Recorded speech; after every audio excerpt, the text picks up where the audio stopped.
How is Christopher Walken post-divorce different than regular Christopher Where Walken? do Fallout Boys become Fallout Right, Men? yeah, you're right. At the Fallout Press. Well, it was Grandpa Beer first. So everybody's invited, and there's going to be free cake and free ice cream. Okay, I feel surrounded. This is like the beginning of a X-rated movie, maybe? I don't know. You kids at home, be safe. When you put down that video game and actually go live your lives. Speaking of toys here, welcome everyone to Raw Dogs. This is episode number 35. We are a podcast about video games that goes deep.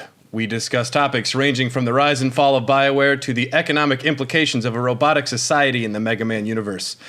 Special thanks to our Patreon producers such as Judge Tempest, Tyler Keller, and Killer Kip the Killmeister. We are part of the Greenlit Podcast Network. So make sure to check out some of the other amazing content on greenlitpodcast.com.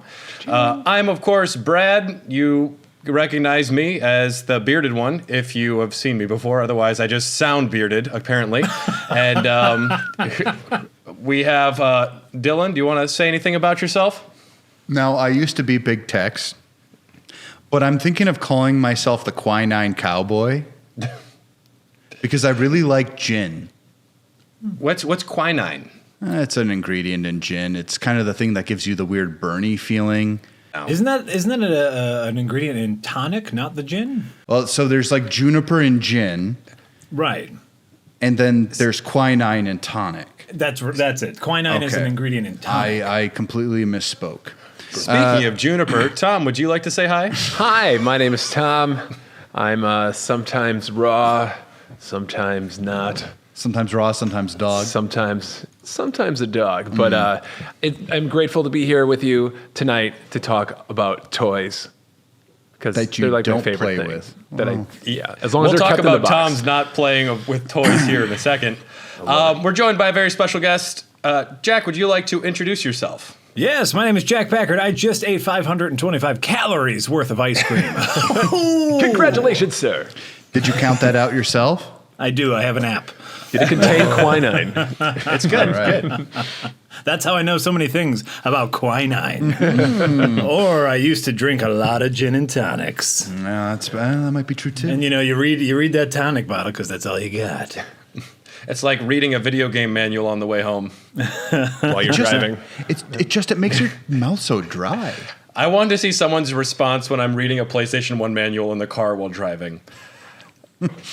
But Jack, you were saying you're a semi-professional video game enjoyer? That's true. I talk a lot about video games over at escapistmagazine.com.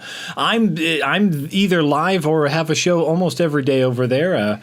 I do a podcast now with Yahtzee over at Zero Punctuation where we talk about video games. Super fun. I have a show with our editor-in-chief, Nick Calandra, where we just talk about whatever we feel like. We live stream. Oh, we do so many fun video game things there over at escapistmagazine.com. Check it out. Well, before we start, I did want to say that I've watched every episode of Slightly Civil War over on Escapist. I love your content, guys. You guys are fantastic together.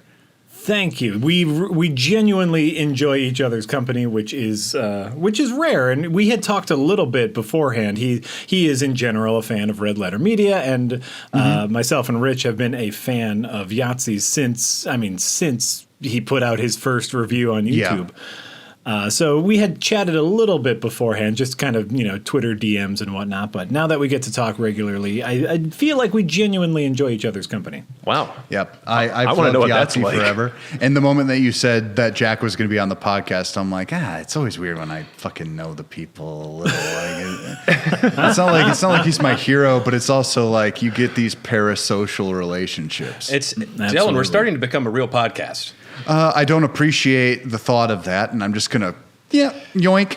It's out of my head. Well, Jack, I've been a fan of yours for a long time. I first started following your content on Red Letter Media, and then I watched way too much of you and Rich Evans playing Friday the 13th on Previously Recorded. What a beautiful game. I watched you play that for probably 20 hours, and I only played it for like a half an hour myself, which was great.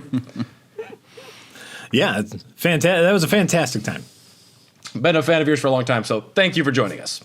Happy to be here. Happy to talk about toys, Nintendo, all that. Yeah, man. Yes, So good. we're going to continue the Nintendo love that's been going on this month and discuss Nintendo's strange toy box. So everybody knows Nintendo is kind of an outlier. They like to do things a little differently. They like to push the envelope, and a lot of people are familiar with some of their more bizarre inventions, but I thought it might be fun to discuss some of the odd things in the toy box for this particular episode. Well, including, go ahead. No. I'm sorry. Keep going yourself. I was going to say, didn't even mean to cut you off. Including remote control vacuum cleaners. But before they made vacuum cleaners, they were helping the Yakuza out. Tom, could you talk a little bit about Nintendo's very early inception? They were a company founded in the 1800s. Yeah, well, I mean, technically the 1800s, but yeah, just by an inch. Well, I didn't realize, so they started off as a playing card company. Yeah. Well, they didn't just, they started out as that, but they had made other stuff too. Well, they not for a while. They were just making Hanafuda cards for the Yakuza for quite a while. I can't imagine. I just taught myself Hanafuda by 51, the 51 games. Oh yeah, package or bundle on the Nintendo Switch. Mm-hmm. It's a very confusing game. Still not sure if I'm playing it right, but I love it because it's got little nice pieces of artwork. Sure. That's I would, if you would have told me that they made Hanafuda cards, I would imagine that you were making up words and lying to me because Hanafuda sounds like made up words. Sounds delicious. Well, actually, Brad.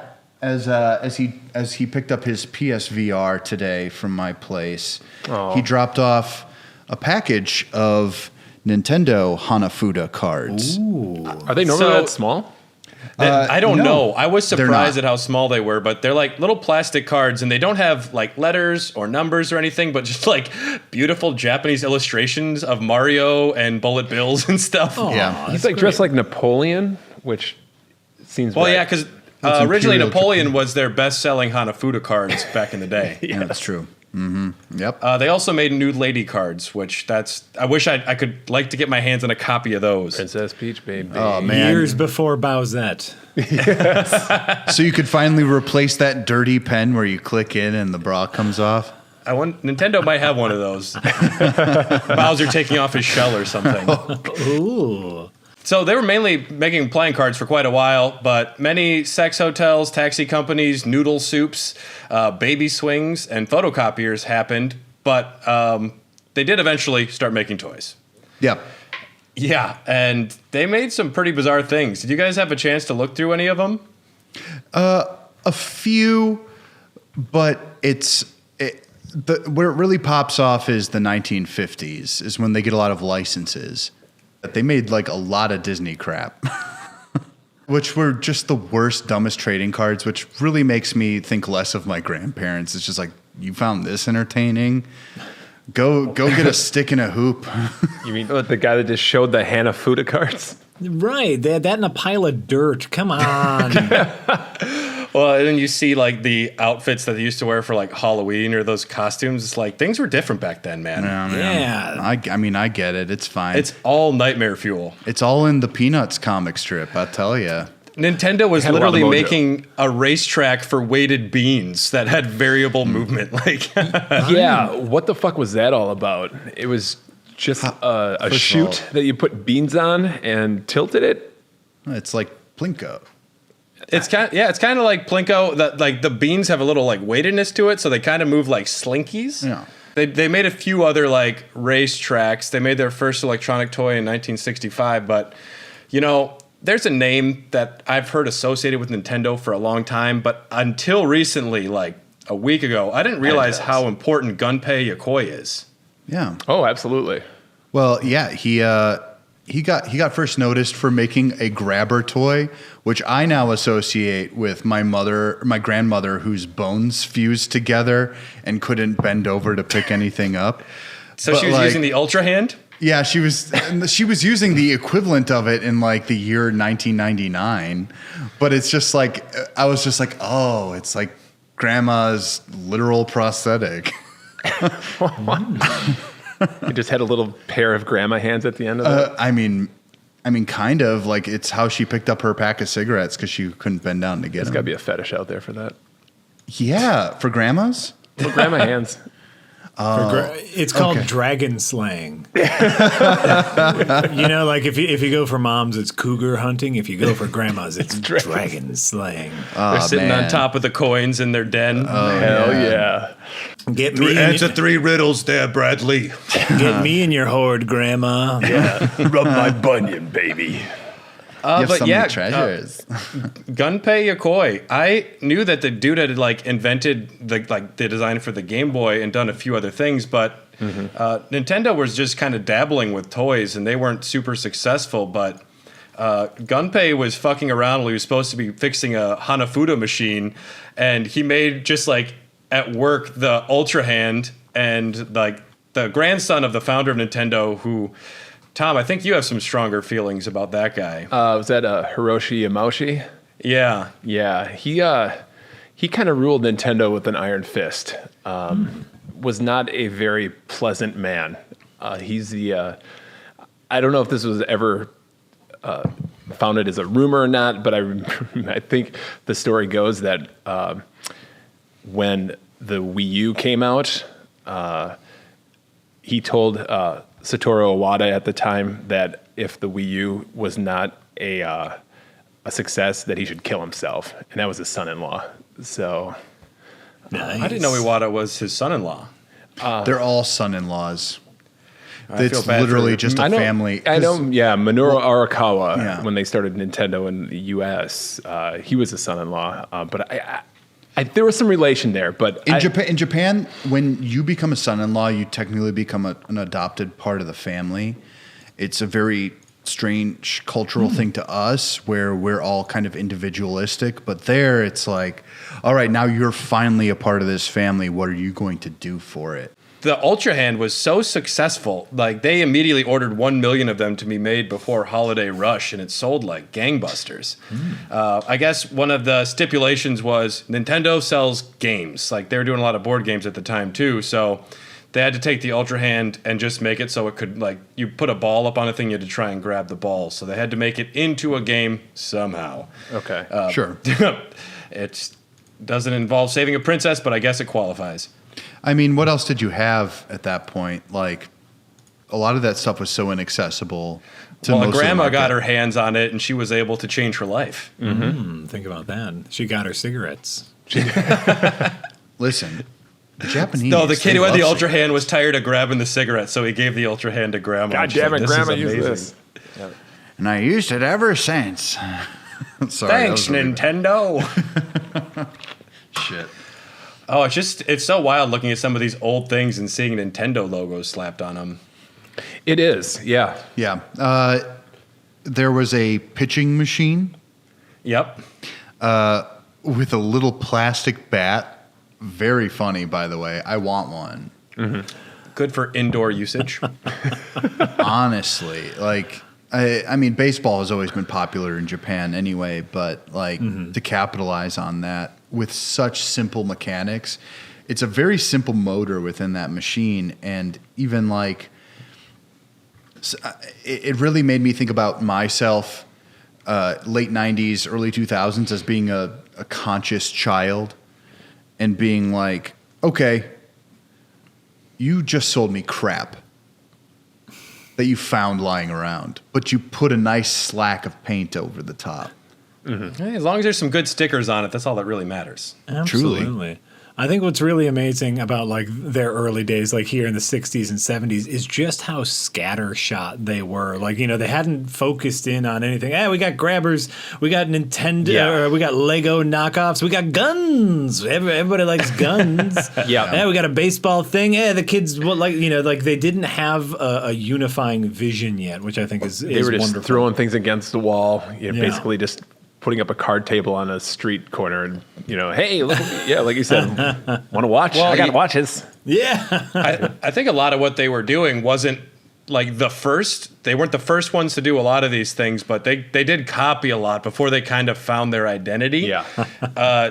Jack, you mentioned their little Lego blocks, and it's funny, they call them NNB blocks, Nintendo blocks.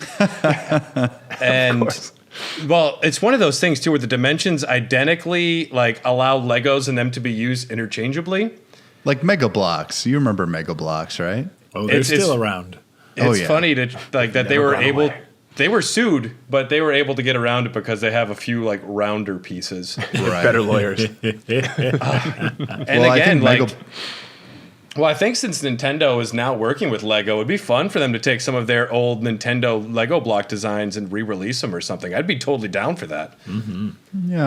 Yeah. If they were any good, I saw a few pictures. Now they just you weren't impressed. Partner up. No, with Lego. I was definitely not impressed. Jack, you also mentioned that they were like making like light guns and stuff like that. The picture for their first commercially available light gun is a fucking kid with a sniper rifle. Oh, it's like that. It's like Stephen King Nightmare Fuel. Like that's the poster for a creepy horror movie. Little Timmy got a bad grade. Little Timmy's not taking that lying down. They sent little Timmy to the Vietnam War. I'm getting like the television talking through like an old Famicom or something like that, possessing children. That's actually not bad. Like Maximum Overdrive. Yeah. Play with me. Play with me. Kill your parents. Play with me. Play with. Yeah. Yeah, it's what like what did the screen just say? Nothing, Mom. It's like the new Teddy Ruxpin. Don't you fucking talk shit about Teddy Ruxpin, man. I mean, after this is literally when things start going into the video game market, though. Nintendo shifts their focus away from being a toy company who kind of makes bits and baubles and actually starts going into production of things to occupy people's times. If you want to get really like specific about it, that's kind of what most video games still are. I mean, they realized that kids didn't want to play with remote-controlled mini vacuum battery-operated machines. Clean the house moms for free. were probably very sold. Moms were like, "Hey, look at this! It's a toy. It's a fucking Roomba with a joypad." Go scrub the floor, buddy. I think my mom tried that with me. It's why I'm such a clean freak, but who knows? That's my issue. But Gunpei, would go on to develop the Game & Watch. Mm-hmm. And I'm a huge fan of the Game & Watch, not because I owned one, but because they released Game & Watch Gallery on the original Game Boy. And I had all 2 or 3 volumes of it, and I would just play them obsessively. Yeah. Now, was the Game & Watch something that was commissioned by Nintendo for Gunpei to create, or was that kind of like a Skunkworks project that he just created himself and brought to Nintendo? I think he pitched it and he was given the ability to make it because the Game & Watch was essentially a little screen, but it was made for people who had to commute every day. So it had like a little clock in the corner too. Oh yeah. And it was constantly on. It was never off. Like there was no off button for any of these things. So you had to like look at that dumb little screen. And by all accounts, they were well made. It's just they were those weird LCD kind of shifting screens. Oh, yeah. There's even one that's got like a flip screen, which you can see the DS DNA in that a little bit. A couple of them had that. Yeah, I had a Mario Cement Factory back in the day. For anyone who isn't familiar with what the Game & Watch are, think of those like little $5 toys, those Tiger electronic toys of like Street Fighter or Sonic the Hedgehog. He's got it. Yep. Yeah. Right. That it's basically like it's like a flip book. It's like 3 separate animations, and you can choose which stick figure. Like here he has both hands up, and then you press the left button, and he moves to the left, and he only has one hand up. You press the right, he only has the right hand up. Sure. And so it was just very simple games that you could control that would have a incredibly minimalistic gameplay loop. Yeah. Genius ideas. Yeah. Jack, did you ever dabble in the Game & Watch? Do you ever have any of those? No, I never had a Game & Watch. I had a Game Boy, but I was far too cool for Game & Watches. I mean, come on. How about Tiger Electronics? Yeah. I believe we had a Power Rangers one. Nice. That one was actually sick. Was that one of those pseudo side-scroller ones? Yes. I think you had to Yes, fight I think I owned that. Those are horrible. Yeah. Oh, it was bad. Yeah. It was bad. I'm sure it was my little brother's, and so You were just like, "What is this thing?" I don't know. yeah, it's That's a game. stupid. Can I just hold it for a while? It's a game. I'll show you how to play it. Yeah. You're playing Simon's Quest on your cool Nintendo? Well, I got it here, buddy. 3 frames of animation. Which orb do you have to have equipped to see the wall? Yeah, we know you asked for Sonic the Hedgehog, but here's the Tiger Electronics. Where's the tornado in LCD form? Yeah. No, I admire the Game & Watch for what it was, and especially it was just built as a time waster, which is literally why the 3DS and the PSP were the most popular systems ever created in Japan. Well, because of the Game & Watch, we have the modern day D-pad. That's where that originated from. Yeah, another design by Gunpei Yokoi. The dude invented the D-pad. That blew my mind that I never knew that. Yeah, that's why Nintendo had the patent. But and everyone, all the other console makers would have to kind of alter theirs a little bit, when they came out. Like the Master System had the weird, it's a square, but it's still has the bits you could depress on it. Yeah. Oh yeah, so wonky. Yep. I mean, I was pretty shocked. Like just seeing that original light gun design they did, and then the duck hunt gun that they did back then. But the original NES Zapper for the Famicom could be used by Dirty Harry. Like, it came with a holster, which is incredibly badass. It's very absolutely, cool. Yeah. Yeah. Like a little too realistic here. They make the Famicom look like the jankiest little plastic toy, but they're like, how do we make the gun? It's like, well, let's make it real looking. I was just going to say that I think Japan has a very different gun culture than we have here in America. Yeah, we're a little sensitive. We're sensitive in different ways about those, but yeah, American got the orange one for sure. Yeah, the probably orange for the tip. best. Yeah, after a while. I remember when I was in high school, I played airsoft for a while, and we had to paint the tips of our airsoft rifles orange, just so if a cop showed up, right, they wouldn't shoot us dead. Mm-hmm. Yeah. Yeah, we were making some films at film school in the Twin Cities that had some realistic guns as props, and the cops came, and it was a fucking ordeal. I absolutely believe that. Turns out you need permits and stuff. Silly. Yeah. We're in school, sir. This is America. I mean, come on. Jack, have you ever used the fantastic piece of technology called Rob the Robot? Not only have I never used it, I have never known anyone to use it. I can't believe. I sometimes I don't believe it exists because it was a very expensive thing, if I remember correctly, right? I think it was packed in with the original Nintendo. Yeah. Yes. Yep. It came with the original. The OG one, anyways. Yep. With the Zapper, the pre-Super Mario Brothers Nintendo when it was Well, released. I think the biggest problem with Rob is that it kind of sucked. I don't know about that. Well, it was made with 2 games, and it was slow as shit. Yeah, but this was the 80s, Yeah. dog. Same with you, Jack. I never knew anybody who had it as a kid. I would see commercials for it and whatnot, and I've only now, since we started to go into conventions, been seeing it, or used to, pre all this whatever nonsense. Been seeing it around, but yeah, I mean, as a kid, I thought, wow, this is cool, man. It looks like Johnny Five. I want it, and never. It can hang out with me. Yeah. Well, this was a marketing design Trojan horse created by Gunpei. They were trying to reclassify the NES as a sophisticated toy experience and not just a video game. I found a great quote by the Milwaukee Journal. Jack, you're a local boy as well. Whoa. They said the key to the NES is the interactive robot. You no longer have to fight only the aliens on the screen. You have a robot to contend with as well. You have to maintain this piece of plastic shit. Which means I don't think the person actually used it because Rob was on your team, but I don't know. This was 85, so this is this right during the crash or right after the video game crash? It was right after. Right, and so 2 years after. Video games still had this incredible stigma of like they're worthless, they're cheap, the games suck, the games are repetitive, and so like they're just trying to build back this momentum of like no, video games can be good, we promise. Right, or even like this isn't a video game. Look, it's a toy.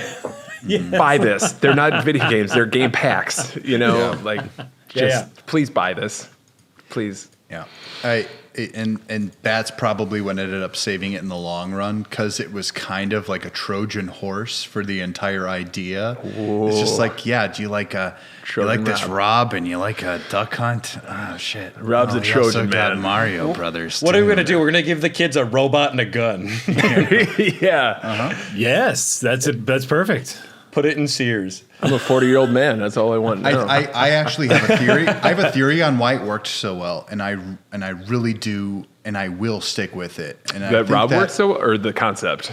The concept when it first came out, I think it's literally this idea where the parents would buy it for the kid in the age of the nuclear family, and they would buy it for their kid, but secretly the dad was like, yeah, that's pretty fucking cool. Like, I'm going to play Duck Hunt after the kid goes to sleep.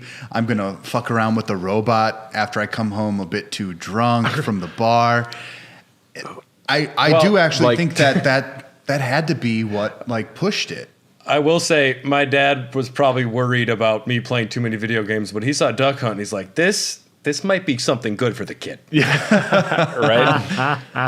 My parents could never figure out how to turn it on, but I know there were nights where they're like, let's play that duck game. Well, look at you now. You're engaged.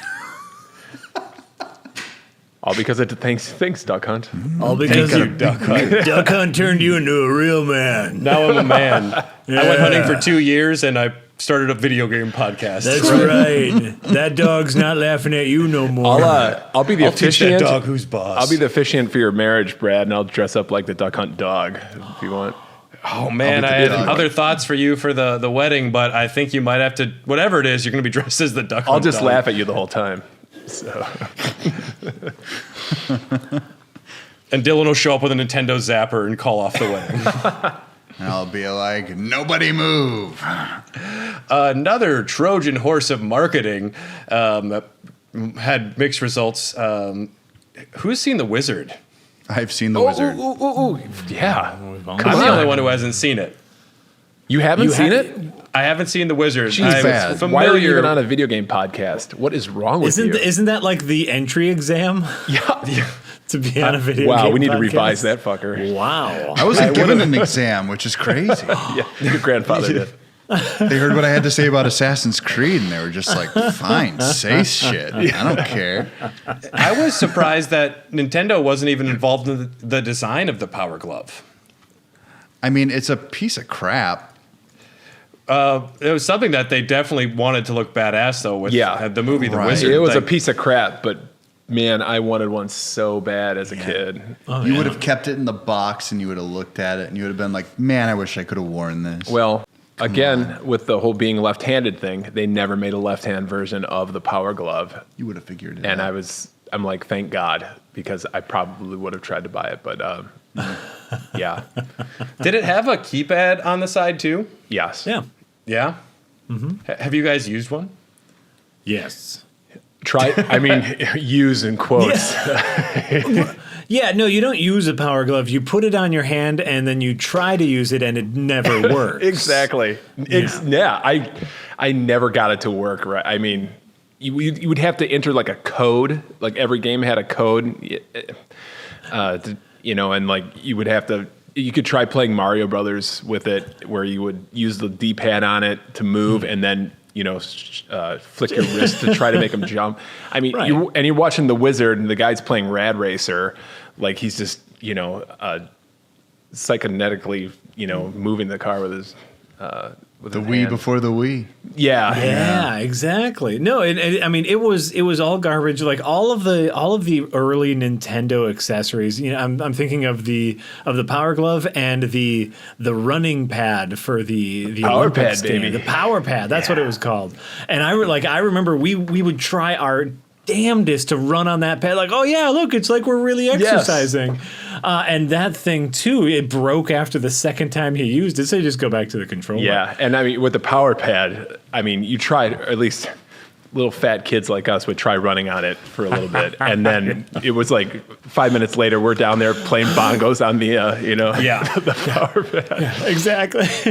I can't do it. Sadly, it's kind of like a lot of Nintendo's weird functionality where you can play it with this fun, weird way or the normal way, which will be way more efficient.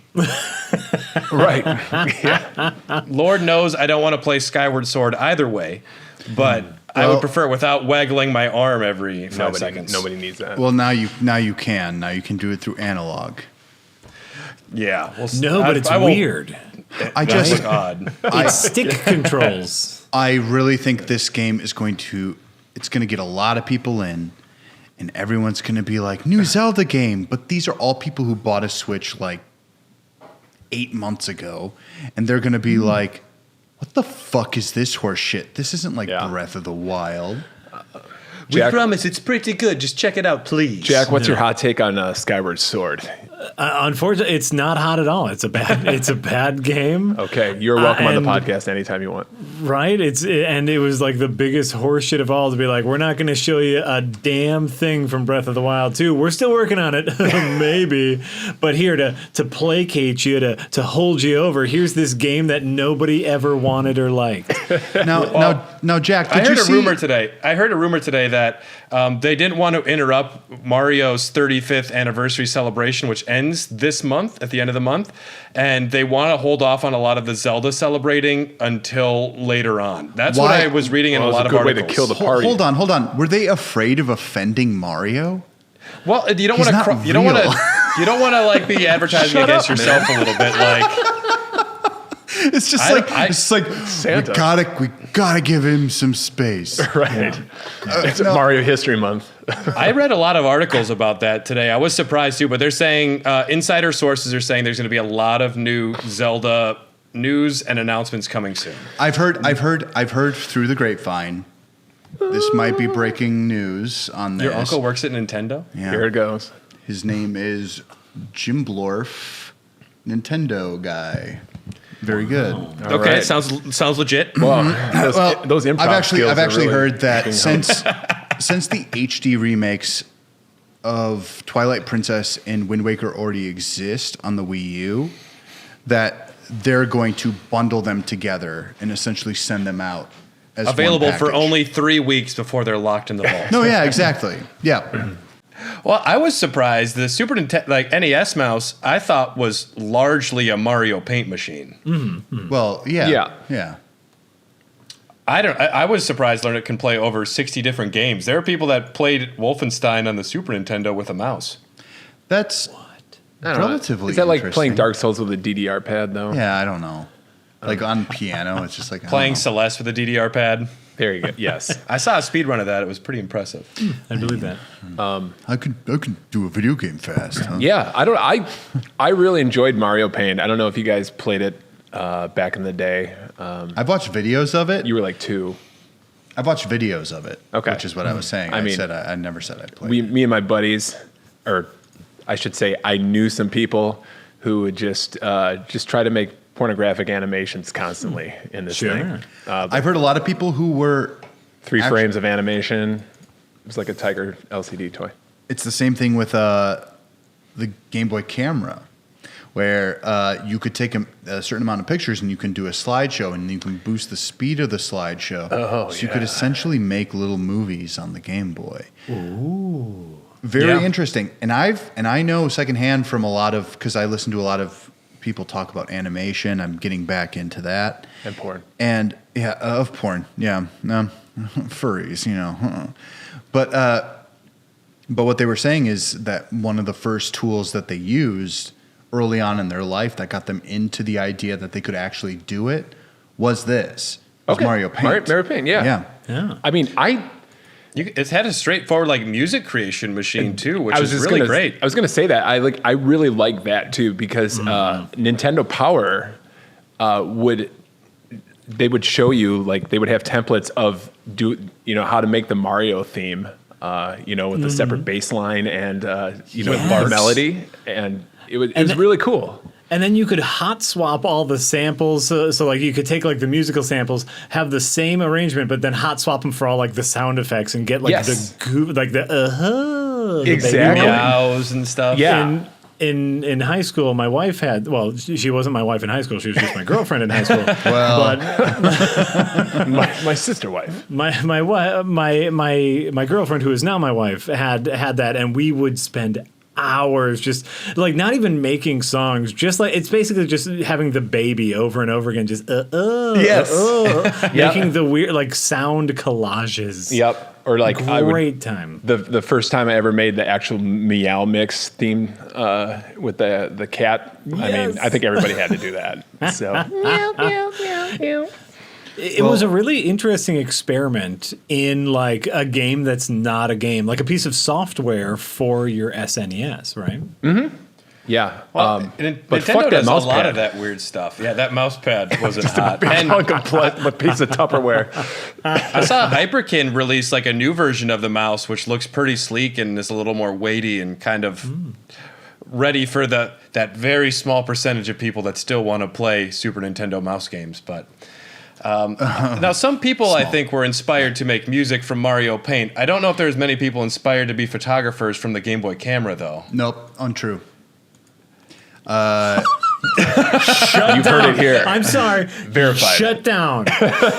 As someone who would consistently borrow my friend's Game Boy camera, the one friend I had, I would always be playing with that thing. There was never a point where I wasn't like, dude, it's like on my Game Boy Color. I'd like show it to people and my mom would be like, I don't fucking care, Dylan. Just like I don't care which starter Pokemon you picked. It's just but I put doggy ears on myself in the picture. But you could do a lot of crazy stuff with it. There what was could you a lot do of outside of the printer that came later? Like that printer was pretty wonky too. Yeah, it's cool, but it's cool. What could you do with the camera? You could take a certain amount of pictures. It held maybe 60. There you go. It also had a lot of game functionality, which I don't think a lot of people realized. Yeah, you could like put yourself like it's like we need a template, so you take a picture of the template, which would mean like take a picture of your face. Now we make the face animate based in our game, that kind of stuff. Okay, and I don't know how that they were able to like certain games had Game Boy camera functionality. The Game Boy version of Little Nicky had a game with the Game Boy camera where you could rearrange the devil's face and print it out on the printer. Like the Adam Sandler movie? Yeah, I've heard the Little Nicky game is a weird mini game collection for the Game Boy. I would like to play it. Yes, it is.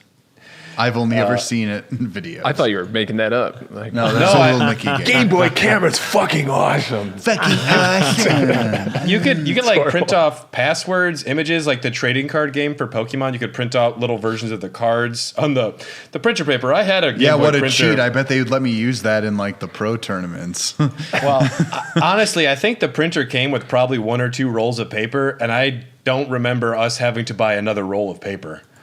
Well, there are people who have printed out a lot on that. There are even people I went to school with, because I went to art school.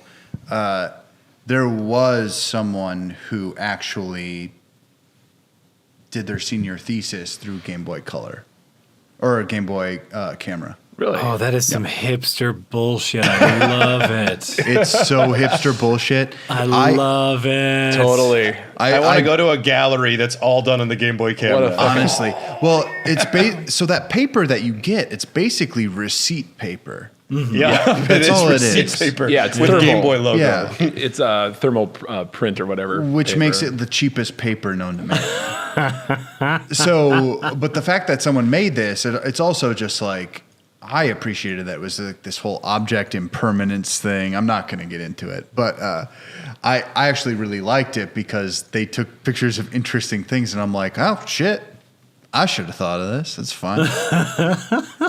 Every dipshit teacher I've ever had would have loved this shit. Well, we're getting now to like more of the modern stuff. What are some of you guys' favorite weirder things Nintendo's done in the past 10, 20 years? As far as toys go? Anything. You could talk about bongos and balance boards, amiibos, labos. Do you guys remember for the Game Boy Advance, there was a game in which it had a thermal sensor. Boktai. Boktai, the sun is in your hands. The sun is in your hand, right? And you actually had to go outside to like charge up your characters in game. That was fighting vampires. That was a Kojima joint. Was it real? Oh, that arty farty fuck! I love him. I fucking love that dude to death. I hate his games, but I love him. He's the kind of guy that would make a master's thesis in a Game Boy fucking camera. I'm actually playing Death Stranding right now, and one of the things I will say about Kojima at the end of the day is he makes fine games. He makes brilliant art. Yes. And that's how you have to see him. Otherwise, you're not. If I want to see Guillermo del Toro drinking Monster Energy, I need Death Stranding. I don't think you actually get to see that. But no, only Norman DLC. Reedus. You don't know. You haven't beaten the game yet. Only you don't know. Norman Reedus drinks Monster Energy. Come on.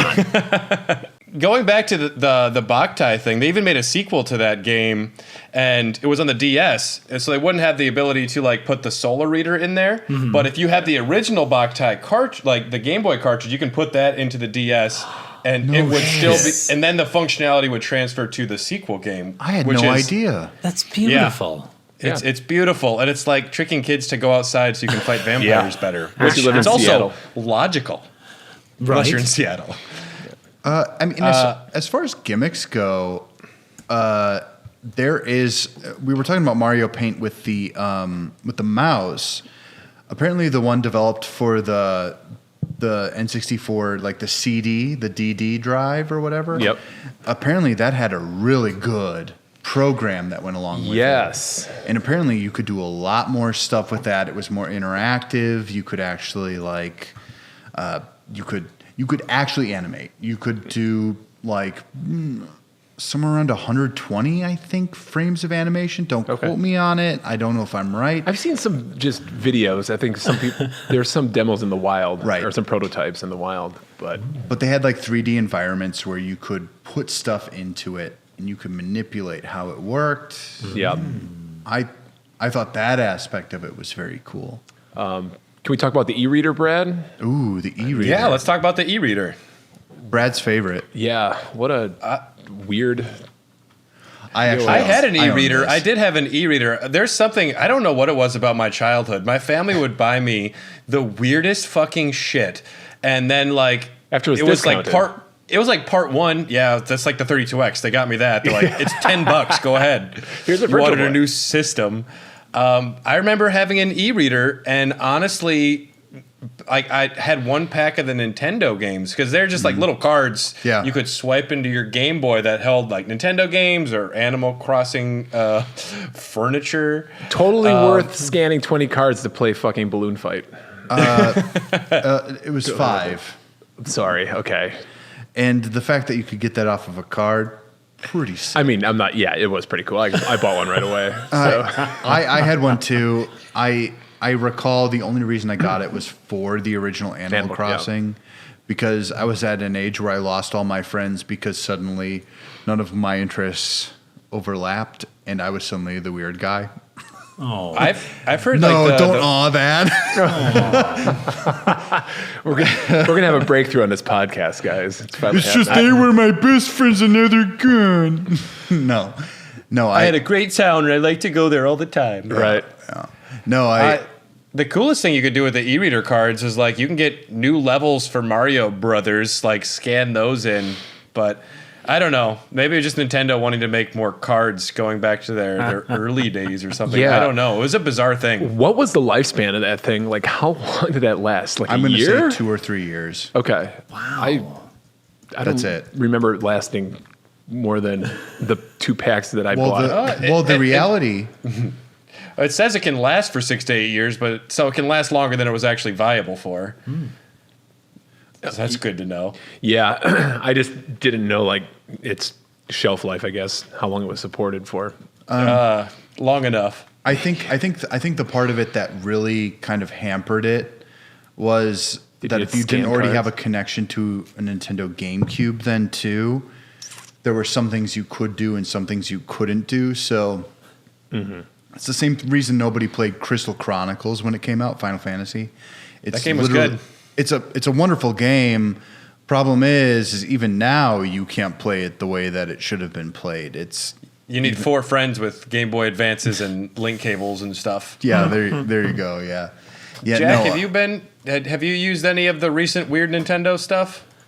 How recent? Like, you know what I was a big fan of? Like, thinking of stuff like Mario Paint and thinking of the weird stuff is they had a Korg synthesizer for the Nintendo DS. Did you guys ever see that? No, really. It was another piece of software, but it was a cartridge. It was a cartridge by itself, and it turned your DS into a Korg synthesizer. You could program beats. You could it had a little piano that you could play with the stylus. It was a fully integrated musical instrument, officially licensed by Korg for the Nintendo DS. And I'm telling you, it was one of the most amazing pieces of musical software I have ever played around with. This looks amazing. The user interface and all this looks fantastic. Like it had virtual patch cables. Like it was analog, and I'm quoting. Yeah. I don't know, you can't see, but you could patch the cables for the different waveforms. It was so beautiful. If you, for anyone who has seen Feeding Frenzy, the Red Letter Media movie, the song "My Love Is in Love," right? For anyone who has seen that and heard the song "My Love Is in Love," which is the song that I wrote for that movie, that was you. Oh, yes. Wow, that's so cool! Great work. Jay told me he needed a song about love and he needed it tomorrow. So I wrote the music on the Korg. That beat and music is on the Korg synthesizer for the DS. That's great, man. I had no idea this thing existed. So it's a beautiful piece of software. I wonder if they made a Switch version. It's so cool. This looks fantastic. Yeah, you're going to send me down an internet hole on this thing. So 6-track, 16-step sequencer with delay, chorus, and flanger sound effects available from a mixing board. The flanger. 2 patchable dual oscillator analog synth simulators, the 4-part drum machine. There's a lot of words there that I'm familiar with some of them. Right on? Yeah. Some of them.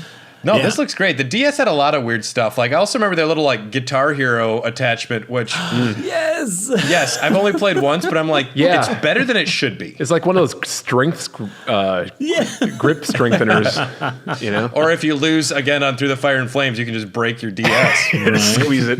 Crush you. I mean, these days, I still think that if I push the analog stick hard enough, my character's going to go faster. It will. That's true. That's how it works. Oh, okay. Very cool. I can break the limits of it. That's cool. I like that. You can. Okay. Here's a segue. Speaking of musical products that the Nintendo had, how about Donkey Konga? Fuck yeah. I remember, I was a big DDR kid, and I thought, fuck yeah. I play Guitar Hero, I can do DDR. These bongos are my natural progression. And I remember day one, going through the hardest level, and the shit was so easy. It was so boring. It was 1, Big 2, Bad Brad. you could hit them both or clap. That was the whole game. Plus, they didn't have licensed music, which was really bad. They did. Yeah.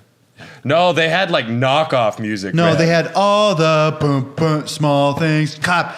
True care, true things. And it sounded that good.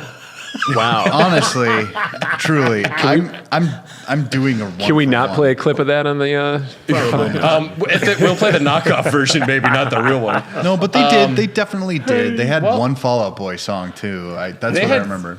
They had 3 Donkey Konga games, but then they also did Jungle Beat, which I never played, which I heard was actually okay. No, that one's wonderful.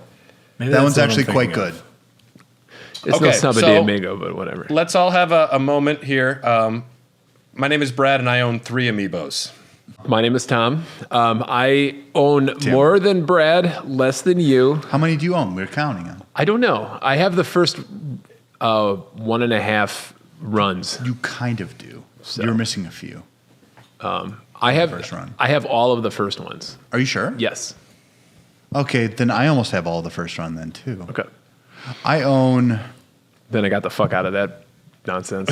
I own 87 amiibos. That is a lot of amiibos. Yeah. It's actually That's quite And a few bitch ain't amiibos. Because what is that like? What do they sell generally? $10 a pop, something like that. I don't want to even think about how much money I spent on it. I calculated it once.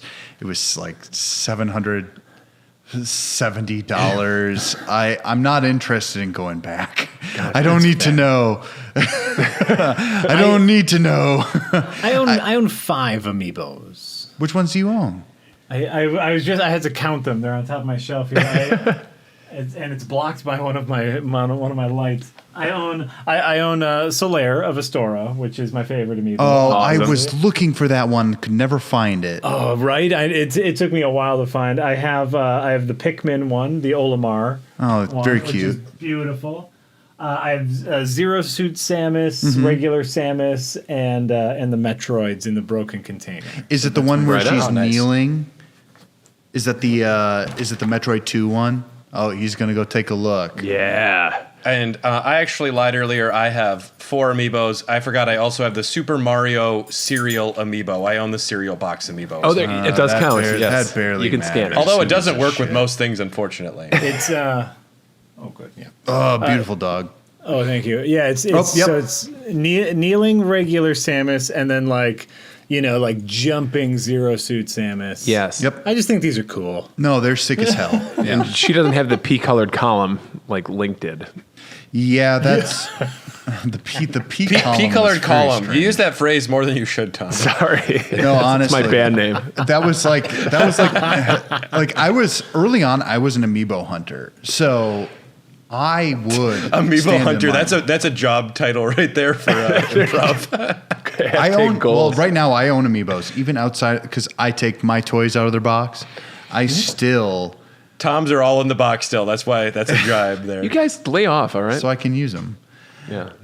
But like even outside of the box, a lot of the amiibos I have are even the ones. Well, yours are going to be worth more, but I had fun with mine. So He did. value levels. Yes. I loved just kind of wandering around a Toys R Us and being like, "Oh, it's that one," and then I would take it and I would buy it, and it would feel pretty good. It was this fun kind of collectathon, real world situation thing. Yeah.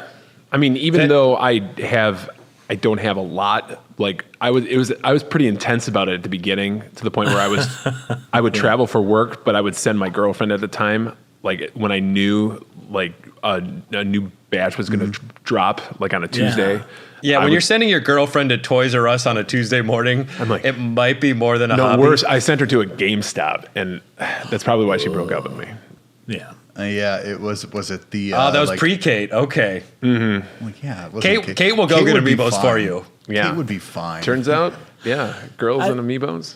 I think that's the lesson here: is find someone who will go get amiibos for you.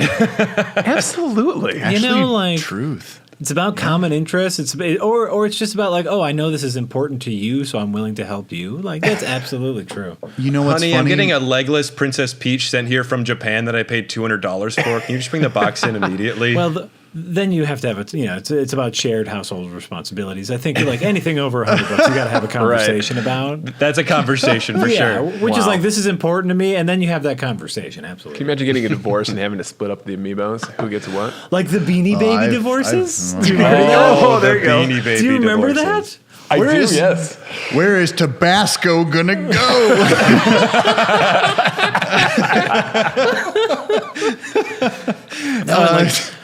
I'm just thinking about the bull.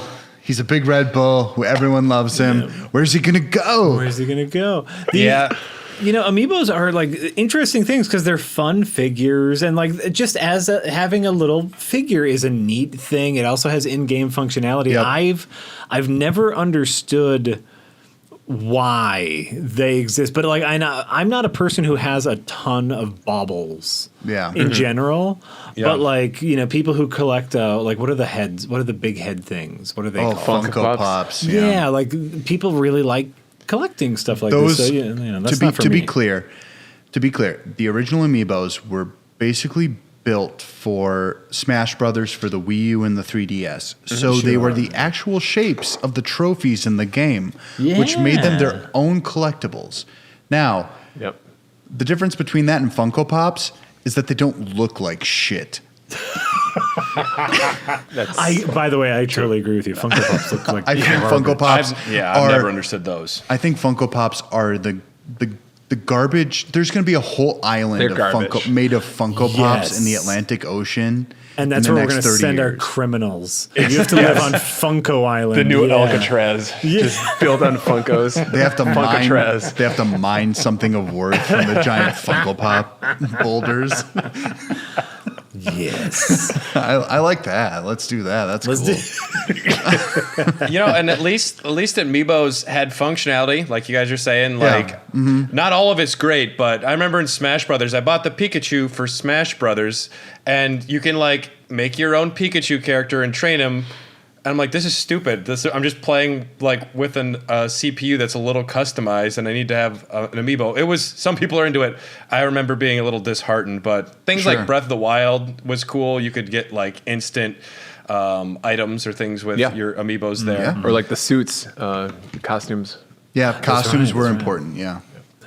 Always are important. I love playing dress up. I just do, and I'm not going to be ashamed of that. Even you never games. Should, buddy. Yeah, I agree with you totally and completely. We're here for you, Jack. I really appreciate all the positivity that's happening here and wellness. If you're not going to look good, why do it? Fucking right. Which is why I'm going to end my life. Sorry.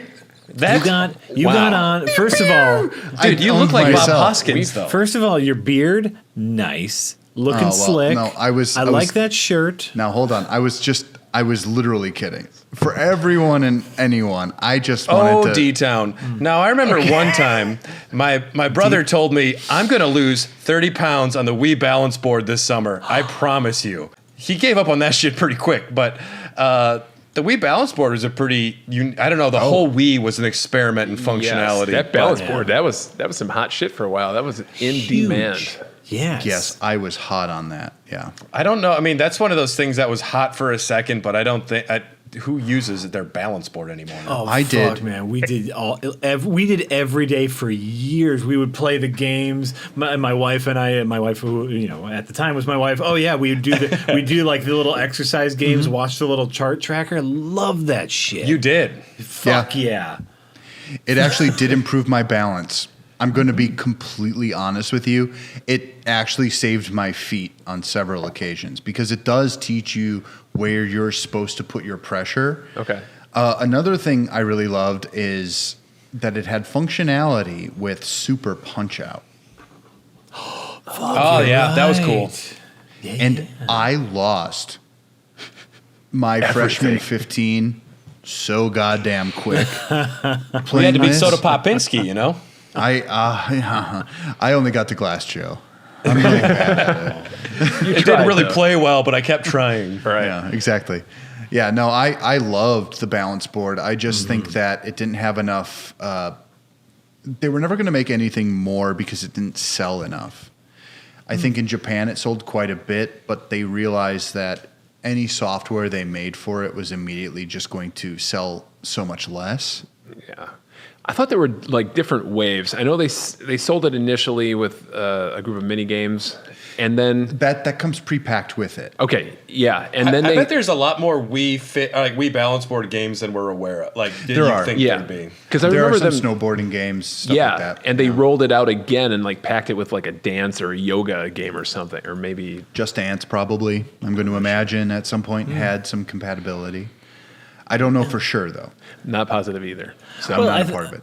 I think we run into very similar problems that we get into with like VR type games, right? Where it's like if you're asking a player in VR to do this for 30 minutes, you can't, right? And so it's a similar situation with the balance board where you just can't play it for extended periods. Sometimes it's just standing. When you're doing VR. So that's like. I wish I was kidding. Like, yeah, no, exactly. With good games like Half-Life Alyx, I felt actually like it was worth it to be standing and that I could control things with it. But I still haven't finished it because I'm like, do I want? Yeah. Even though it is an amazing experience. But with we're talking about the PlayStation VR in 2 weeks. Yeah, we shouldn't get too into it. I'm just gonna say, talking about strange peripherals. I saw somebody was selling on Amazon. You could attach your PlayStation Move controllers to like a stick, and then you had to play Beat Saber like Darth Maul. Okay. Oh God. And all the reviews were like, this doesn't work. This is really bad. But I just like the idea that someone's like, we got to try it. I was pretty excited about that. No, that's Brad's favorite character. Go to my Etsy page. I'm selling a stick. That's what someone said. I'm going to sell a lot stick. of them, I'm sure. Yeah.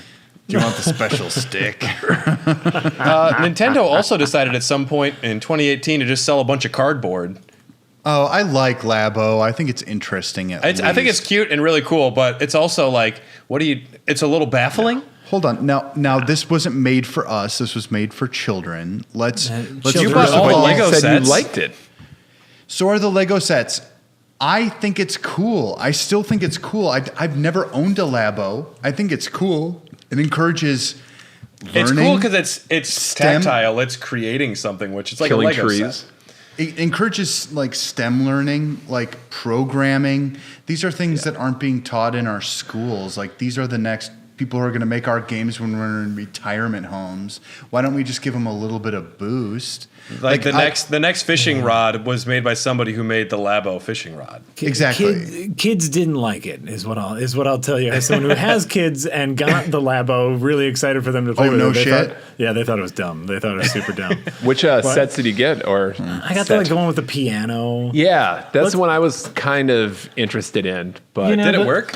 Yeah, it worked fine. Like, this thing with the Labo was trying to sell. I have it plugged in here. The thing with the Labo, it was trying to sell this bullshit because no one ever uses it. The Switch controllers have really great accelerometers, but then they also have this IR reader, right? Mm-hmm. And Labo was trying to be like, we put this on here. We gotta use it. Yep. And so it was just trying to shoehorn in all these stupid features that they shoved into our controllers. I don't know if this podcast is a video podcast, but I'm doing stuff to the camera. I think we're gonna release a video version of this as well. And so that's all Labo was trying to do was justify some executive's decision to be like, no, motion controls are still going to be a big deal. We have all this cardboard laying around. And we have let's I do just something. bought this cardboard company. God, let's sell it. We've been ordering a lot of Amazon lately. We have to do something with this. Wasn't there... So, didn't they make like what they said it was, quote, like a radio-controlled car, but it just had like little cardboard like legs and would just vibrate or some shit? There was a like vehicle robot. kit. There was a robot kit, there was a vehicle kit, there was a variety kit, and then they also made a VR kit, which it's like, PlayStation's got VR for $350. Here's a $30 cardboard. Here you go. Play Dactyl Nightmare. Well, I mean, yeah. It works, though, to an extent. I don't know. Does. Apparently. I've never played it. And I don't know. I like that they tried, and I liked that they tried something new. This is what I like about toys, though. I've always been obsessed with toys since I was a child. And even if we're about to go it's a good time to get into toys. Yeah, well, but the idea that they were trying something different, pairing it with video games it's still genius. Because the most that any other company has done is they've made other NFC reader toys that you just scan in. We're even talking as far as Starlink Battle for Atlas. Don't get this confused with Elon Musk's or Starlink. Don't worry. Exactly. But I still think at the same point, it's still cool. The bubble only burst because they flooded it. Yeah. It's got nothing to do with the fact that people weren't interested. I think price point too, they were pretty high. Well, pretty steep when they first released, at least. Especially with Skylanders, they made so many of these figures, and there's no average American family that can afford that amount of content for their child. Like maybe there's some rich fucker somewhere who has every single blanky blank like Spyro and then you had all the competitors, right? Like Disney, it was like what was it? Disney Infinity. Yep. And then the Lego. The Dimensions. Dimensions. Thank you. Which we got because our kids are Lego nuts. But but which, by the way, is awesome. You build a little thing, you put it on the scanner. Oh yeah, it's super neat. But then you have all this competition. So then if you tell Grandma like, oh, it's Jimmy's birthday, get him a Starlink or get him what? Grandma's not gonna know what that is. No. Why would she? Nope. Yeah. She's gonna get the big grabby hand. She's gotta get my cigarettes. Oh, I got it. Right. It's cool because it's like an extension of your arms. Play with this. Jack, do you find that your kids like to use a lot of your old like weird video game stuff? No, they do. They do not care about any video game they like watching me play video games. Like they'll watch me play like Dark Souls all day, and then they'll go build Dark Souls monsters with their Legos. They love that's so sick. Your kids are going to grow up so good.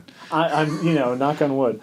But when they get to play, they have like a slew of iPad games that's all they care about. They don't care about controllers. They don't want to play big games. They just like, no, I got my iPad game. I'm fine. That makes me hurt. Yeah. It's whatever they like. They will evolve into their own kind of gamer, and there's room for all of it. And I try very hard not to push because I do I want to push and be like, oh no, please play this game, but I don't want to be that guy who's like forcing my nephew to play an NES when he's very happy playing his iPad game, which if he likes Elmo more. I support Elmo as well. Well, I support Elmo. So I do not. Nintendo does a lot of like making their toys that they play with their games. This is when they came out recently, Mario Kart Live. Jack, have you messed around with this at all? No. That was weird for me. That was weird. Jack, what are you talking about? A little camera attached to Luigi? Do you have hardwood floors, Jack? No, not a ton. No, okay. So that's the reason why I didn't buy one either. Is because these things need hardwood floors. However, I have played with them.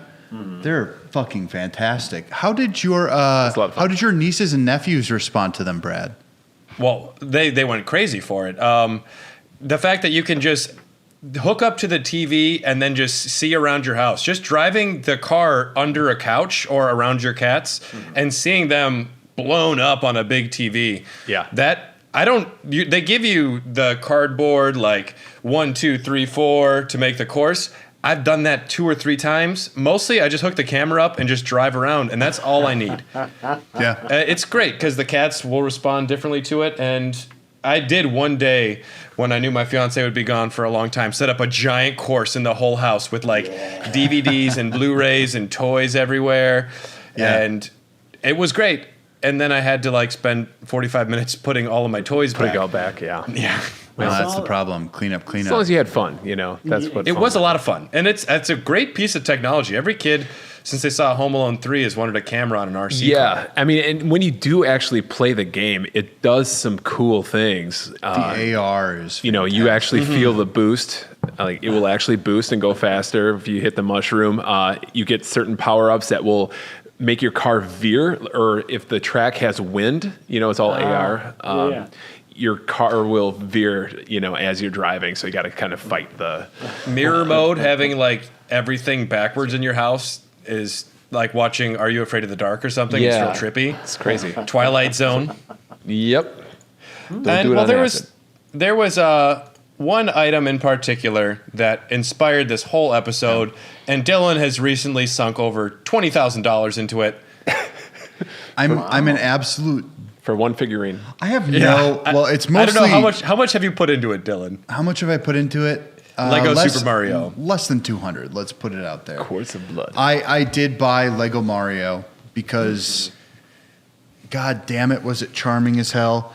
Yeah. I love him. I call him my best friend. His name is Mario. He's a Lego. I don't know if you've ever seen him before, but my younger has a bunch of those sets. Yeah. Really? So you understand it, so I don't even have to demonstrate it. You didn't wait till they came out with like a Dark Souls set? Dark Souls Legos. No, Sign me up. It's really neat. Like you can and when you get several of the Mario sets, you can actually build your own course, and then that Mario has a little scanner on the bottom. And no, my youngest loves doing that, like hopping, and then it makes all the noise. Actually, I have the. Oh, I see what you're grabbing here. Yeah, I have this guy in the background. The thing that he can't even do, dude. Look at that. I've been trying to build.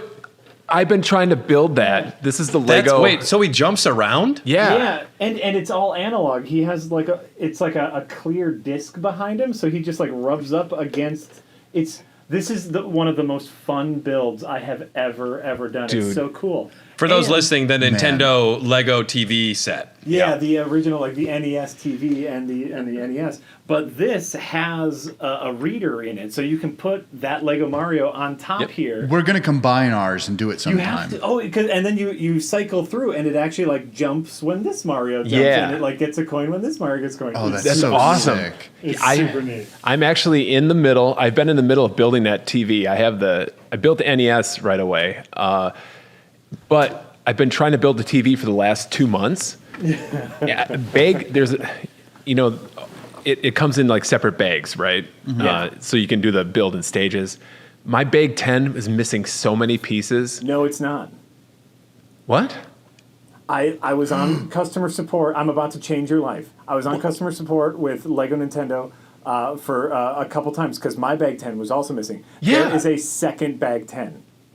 They're 2 bag 10s, bitch. There's a second bag 10? 2 bag 10s, bitch. And I know what you're saying. Why would there be 2 bag 10s? Why not a bag 10A and a bag 10B? It's Jack. because they don't care. There is a second bag 10, and there's another one. It's like bag 14. There's 2 bag 14s. It's coming up later. What the fuck?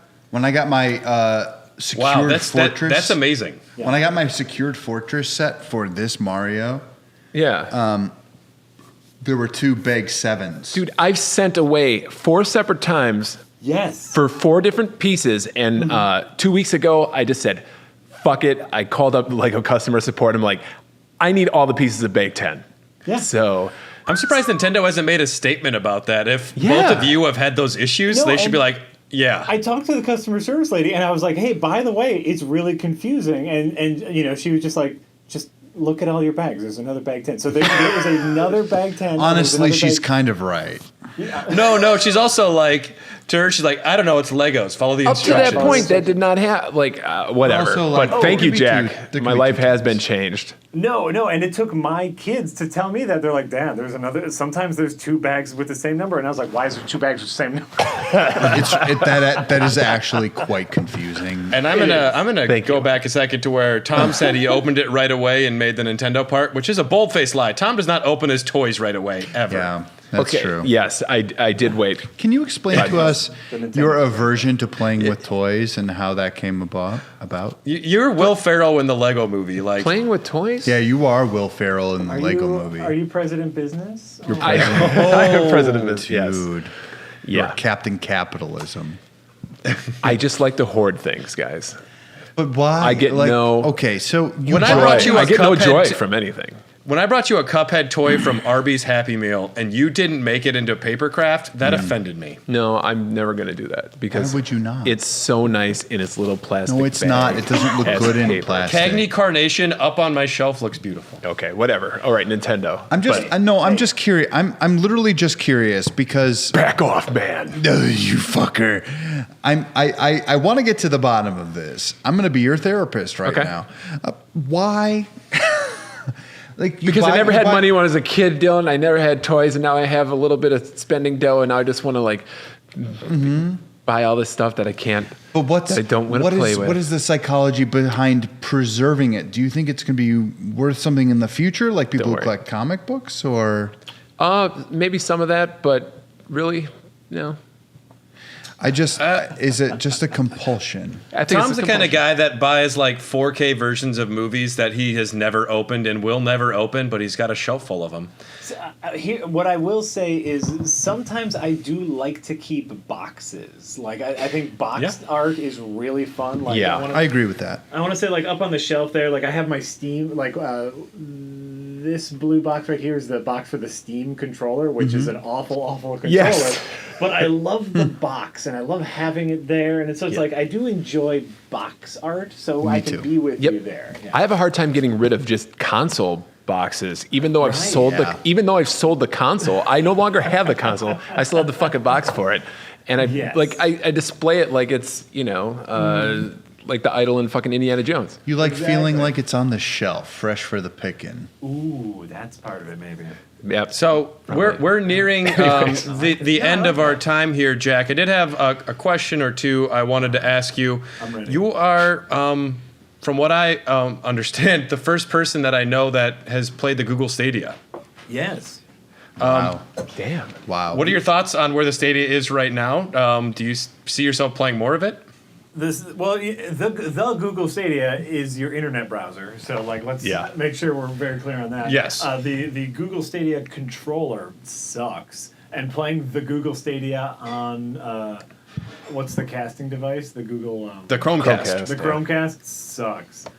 But here's what I will say: is Google Stadia is the best idea that Google is eventually going to retire because it's Google.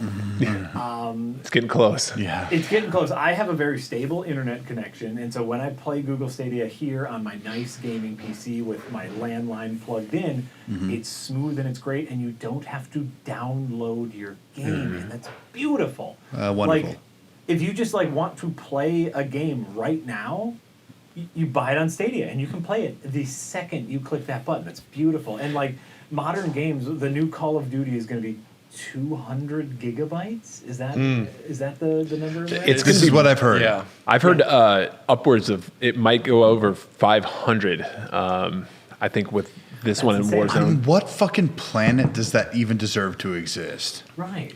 On the Stadia. And so if you have a stable internet connection, Stadia is a beautiful thing. There's obviously, caveat, which is if you don't have a stable internet connection, if you are only on Wi-Fi, it sucks. You are yet another step away from owning your games, but most of us buy our games on Steam, so we don't own our games anyway. Like a ton of caveats, but I'm actually a Stadia. I'm a bit of I will proselytize for Stadia. I will speak high praise. I've enjoyed my time with Stadia, even though it's kind of looking like it's going to end. But Amazon has Luma that's going to come out. I noticed that Microsoft is going to be releasing a new version of Edge for the Series X that will be Stadia compatible, which is cool. That's cool. Well, and Microsoft has Game Pass, right? Xbox Game Pass is another one of those things that's really neat. Monthly fee, you get games. If you could combine something like Game Pass with Stadia, there's Stadia Pro. Yeah. Oh, Microsoft has xCloud. I know that's not really widespread kind of in use. I think it's still beta-ish, but that's kind of that concept. I'm contractually obligated to not talk shit about Stadia at the moment, so you're contractually obligated. He works with Google sometimes. He lets Brad and I do it. I currently work for a company that makes Stadia, so starts with a G. Well, like I said, my experience with it on my gaming PC, hardwired into the internet, has been fantastic. The second I try to play it on my iPad or on my Chromecast, it's super turd city. Yeah.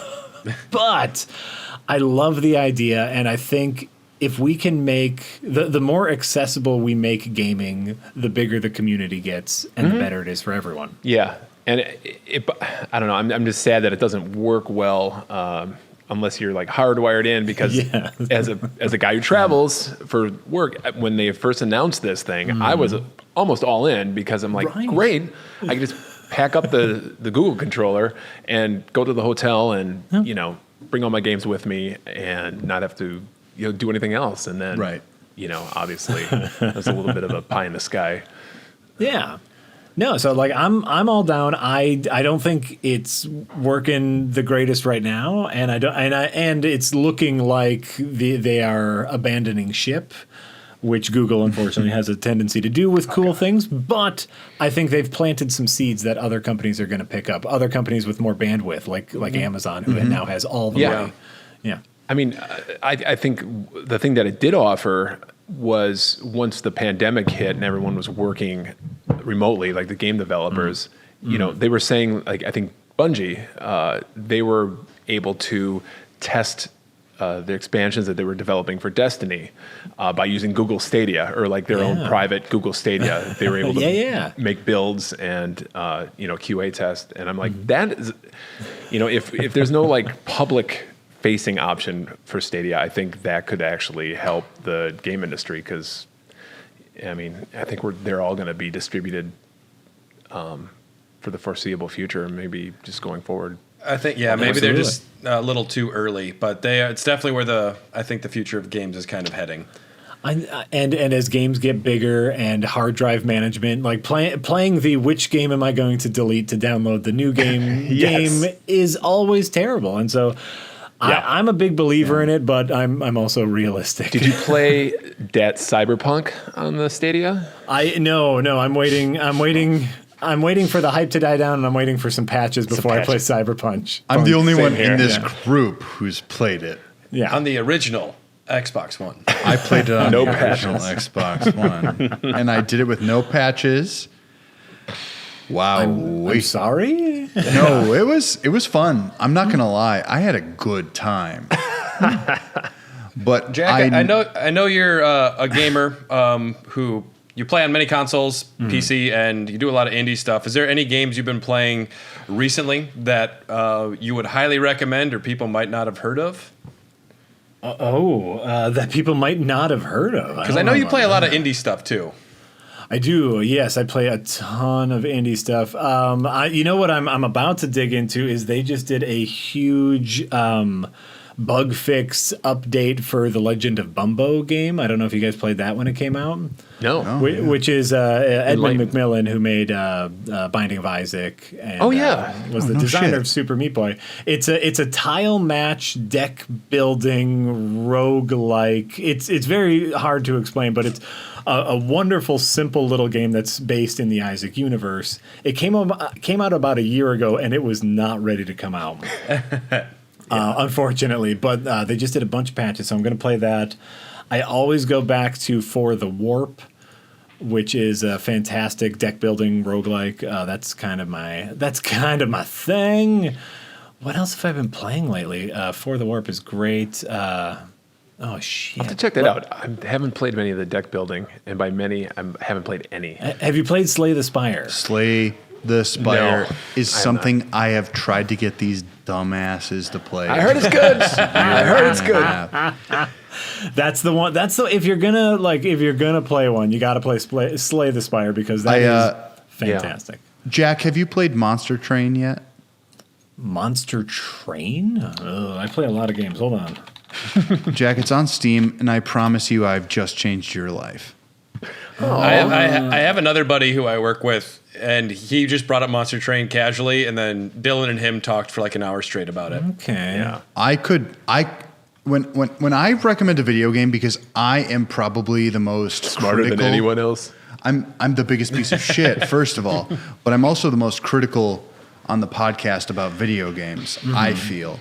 Well, you're the one who likes to talk negatively about them the most anyways. Yep. Critique involves positives and negatives. That's how you critique art. Well, when FF7 Remake came out, before you put it in, you're like, ooh, I'm going to hate it. Oh, I knew I was because other people told me, they were like, this is how this shit goes. And I'm like, oh, fuck. Then I played it. There are positives. So let me ask you a question. Let me ask you a question about Monster Train. Yeah, go for it. Is this a deck builder or a collectible card game? It is a roguelike deck builder. Well, is it a deck builder or a collectible card game is the question. It is a deck builder.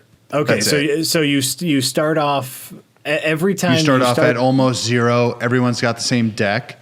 You've got a set type number of cards, and then as you go, but you can't like choose your deck before you go. No, you can't.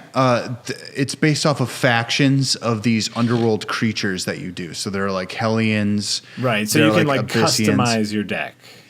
Essentially, but when you start out, based on what you choose, it's going to start the same. And as you go, it's going to get harder and harder first of all, it starts out super easy, but as you go, it's going to get harder and harder, and then you're going to be able to choose cards based off of your battles, and that's going to help you build your deck. Okay, and it works in a very specific way where it is almost a tower defense card deck builder. And I believe it's $25 right now on Steam. $25 on Steam. Is it on Switch? If you bought it tonight and you didn't like it, I would Venmo you the money. I'm not fucking kidding. You've heard it here. We're recording, so this is I will not take that.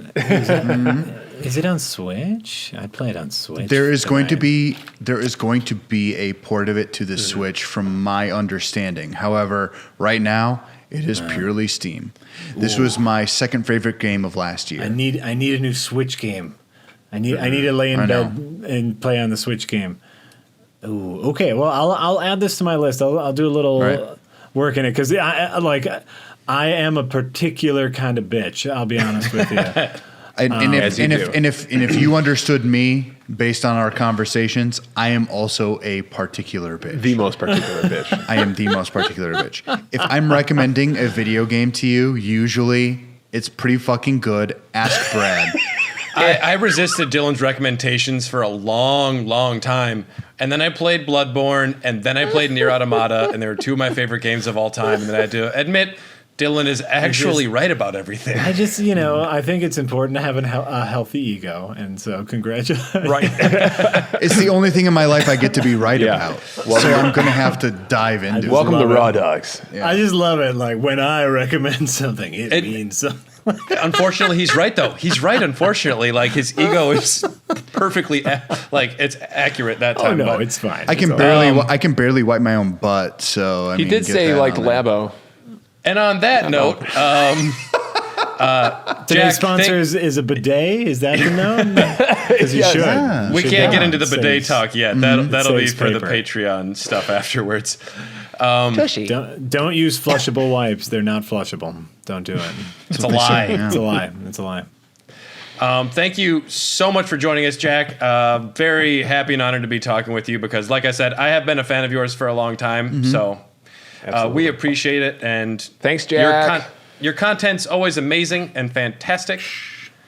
And thank you guys for having me on. This was wonderful. I was very excited to learn about Gunpei Yokoi, apparently the inventor of the D-pad. This is gonna fuel my next Google hole for the next couple of nights. So that's great. Yeah, that's what Dylan calls his place too, the D-pad. Yeah. I mean, yeah. Oh, hey, nice. baby. Nice. Because of penises? Is it because of penises? Or it's my ways. name. I don't know. I mean, play your cards right. Your Hanafuda cards. There we go. Jack, if our fans wanted to reach out or like find you or check out some of what you've been doing, where could they do that? I'm usually pretty active over on the Twitter. You can follow me at Harlack, HARLACK. I'm over at escapistmagazine.com. I have a few shows over there, and we live stream pretty darn often. We're working on revamping the Escapist movie channels, which I do a live stream with a few other people every week talking about movies. Also, follow Darren Mooney, the guy that I do the movie podcast with, smartest man ever. He's great. You can see me talk about bad movies sometimes over at redlettermedia.com, though you will see me there less often because there is a global pandemic and we're not trying to get together as often. Sure. When the world opens back up, you can see me at Comedy Sports Milwaukee, but that'll be like in the summer maybe. Are you at the would you be at the Walker's Point location by any chance? That's the one. That's the location. We'll come see you for sure as soon as it opens back up. We have to. I literally live. We're like right across the street. Away, so it's a fantastic place. No, yeah, I'm excited to see what you do, man. I love your stuff. Also, that's where Jack will be if you need to petition previously recorded to start back up. That's how you can reach him as well. No, you should definitely tell me to do that over and over again because it'll work. It will work if you just keep saying it over and over and over again. it will definitely work. So I say, yeah, give it a try. Give it a try. I'm sensing sarcasm. I know how to reach you, so don't worry. It does sound like sarcasm. This has been Raw Dogs. Thanks for joining us. You can find us on Facebook and Instagram. We are Hair of the Dogcast. We are on Twitter at Hot Dogcast. We'll be talking about the PlayStation VR for the next Raw Dogs episode. And Jack, we would love to have you back. In July, we're doing Indie Games Month, and we'd like to have you on for an episode then if you'd like to join us. Absolutely. I could talk indie games all day. Me too, bud. Me too. Yes. So thanks to everyone for tuning in. This has been Raw Dogs, and play with your toys. Take them out of the boxes. Don't do it. Honestly, do it. Keep them nice. Sell them later. Everything dies. Everything dies in the end. Just do it. Wow, that was dark. Jesus Christ. And my message will be, I'm not here to yuck your yum, and you do you with your toys. You bought them, you get to do with them whatever you want. Yes, and just remember, there are 2 Big Tens.